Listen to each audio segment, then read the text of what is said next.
It was said that in the small, forgotten town of Ojand, hope died long before the people did. For years, the town was trapped in a cycle of poverty, crime, and silence. Children grew up to become the very problems they once feared. And the school, Ojand Community School, stood in the center like a cracked mirror, reflecting everything broken. Teachers came and left. Principals came and resigned. Parents complained but didn't change. And the students? They believed the world had forgotten them, and so they forgot themselves too. Until the day Mr. Daniel Okafor arrived. No one knew much about him. Only that he requested to teach in the worst school in the district voluntarily.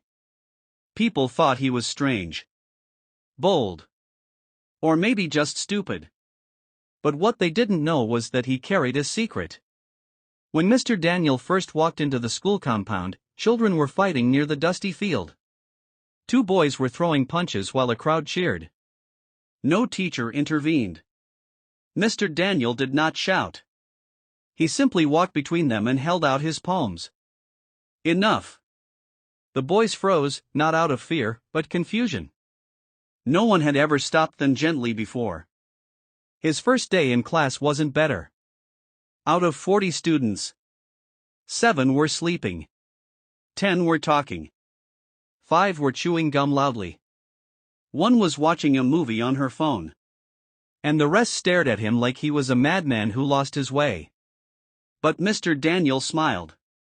"Good morning, my future leaders." The whole class burst into laughter. Leaders? Us? I beg stop that one jayer. "Sir, we don't learn hero, teachers no day stay. Do your attendance and go please." But Mr. Daniel didn't leave. He placed a simple chalk drawing on the board, a ladder. "Do you know what this is?" "A ladder," they said lazily. "Yes. And each of you will climb 1 step today. That's all I ask." They didn't understand then. But it was the beginning. The staff room was even worse than the classroom. Teachers were tired, underpaid, and discouraged. Some openly mocked him. "New teacher, welcome.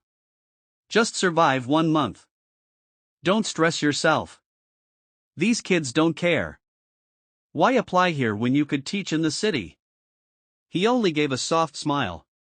Because forgotten children are still children. Rumors spread. Students tried to test him. Someone stole his chalk. Another deflated his bicycle tires. A group even poured water on his chair. He never punished anyone. Instead, he cleaned the water with a smile. That confused them more. The students tried harder to break him. He tried harder to reach them. He started with small things. Calling each student by name. Learning their dreams. Staying after school to help with homework. Buying notebooks with his own money. Teaching with stories, songs, games. Bringing old textbooks from his house. Walking home with students who were scared of local gangs. Slowly, very slowly, they began to change.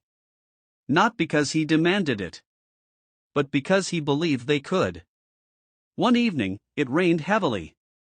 The school roof leaked like a broken sieve. Mr. Daniel stood under the downpour, covering a stack of students' drawings with his own jacket. A parent saw him. "Sir, why do you care this much? These children are not even yours." He smiled, but there was sadness in it. "They are. In a way." The parent frowned. And Mr. Daniel finally revealed his secret. Years ago, he had been just like the boys fighting in the dust. He grew up in a slum, angry at the world, hopeless, wild. Until a teacher, his teacher, grabbed him by the arm one day and said, "You are not a mistake, Daniel. You are a possibility." Those words saved his life. Now, he taught to repay a debt. Everything changed the day the Ministry of Education announced a district competition. The future of our country. Every school had to submit a project showcasing innovation, creativity, or community impact. Ojand had never entered. No one believed they could. But Mr. Daniel did. "We will win," he told them confidently. The class burst out laughing, but it felt different this time. He divided them into groups: writers, artists, engineers, speakers, organizers. For the first time, the school buzzed with purpose. Students who once fought now debated ideas. Girls who once hid their voices spoke boldly. Boys who mocked school now stayed after hours. Parents stared in disbelief as children asked for extra notebooks and dictionaries. The project? A 10-minute video titled, "We Are Not Our Environment." Shot with a teacher's old phone. Edited by a student who had learned on YouTube. Narrated by a shy girl who once stammered. Built entirely on hope. On the day of the competition, Ojand Community School walked in wearing matching white shirts that read, "We Rise." People whispered, "Are these the troublemakers?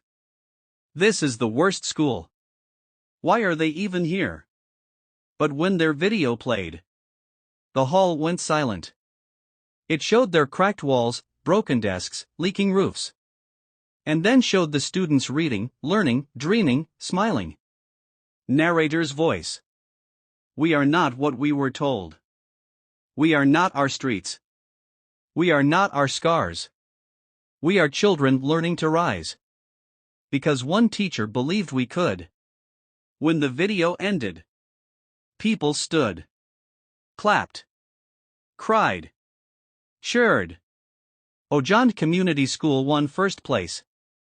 For the first time in its history. The prize brought government attention.